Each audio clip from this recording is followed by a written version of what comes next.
questions have come up recently with respect to the education system that's being established under the Anishinaabeg Nation Education Agreement.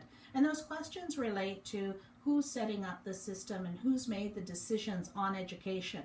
I can tell you as the Anishinaabeg Nation Education Negotiator that the decision to set up the system, the structure of the system, and the operation of the system have all been decided by the Anishinaabeg First Nations.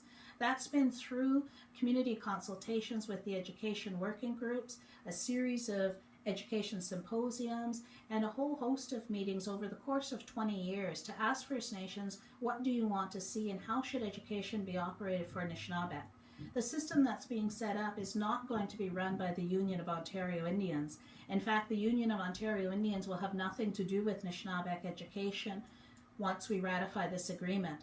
The education system will be run by First Nation educators through the Kinnamadzuan Education Body, through regional education councils, and through First Nation local education authorities and chiefs and councils. The model is developed for First Nation control of First Nation education.